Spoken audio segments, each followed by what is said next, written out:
오늘 이 시간 가장 핫한 뉴스를 살펴보는 핫클릭 시간입니다. 어제 일본에 규모 7.6의 강진이 발생했죠. 그런데 일본 기상청이 쓰나미 주의보 등을 발령하면서 독도를 자국 영토인 것처럼 주의보 지역에 포함해서 발표한 것으로 나타났습니다. 일본 기상청이 홈페이지에 올린 쓰나미 경보, 주의보 발령 현황 지도를 보면요. 최대 7.6의 지진이 발생한 이시카와현 노토 지역에는 보라색의 대형 쓰나미 경보가, 후쿠이, 사도, 도야마현 등에는 붉은색의 쓰나미 경보가 각각 발령된 것으로 나타나 있습니다.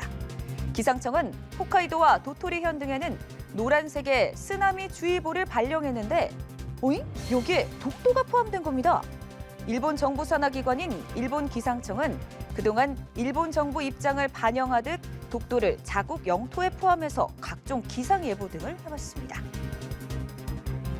미성년자들을 성착취한 혐의로 수감됐다가 스스로 목숨을 끊은 미국의 억만장자 제프리 앱스타인의 재판 과정에서 빌 클린턴 전 미국 대통령의 이름이 50차례 이상 언급된 것으로 확인됐습니다.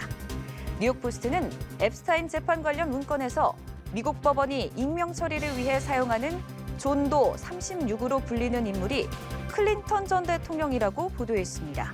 다만 클린턴 전 대통령이 실명 공개 명단에 포함됐다는 사실이 그가 성범죄에 연루됐다는 것을 의미하지는 않는다는 게 현지 언론의 설명입니다.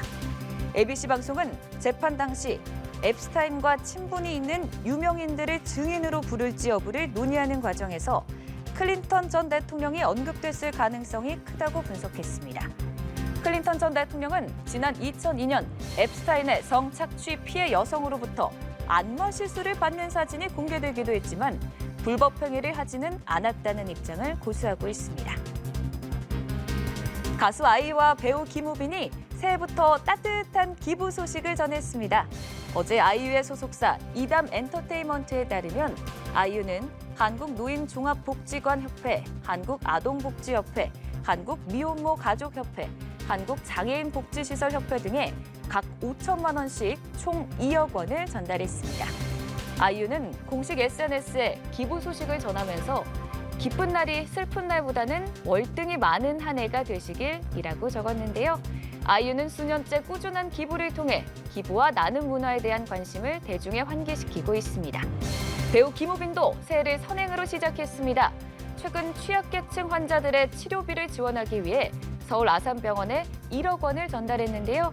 2014년 저소득 청소년을 돕기 위해 익명으로 기부를 시작한 김우빈은 매년 서울 아산병원을 통해 소아암 환우들을 위한 지원과 소외된 계층을 위해 지속적인 나눔을 나눠왔습니다.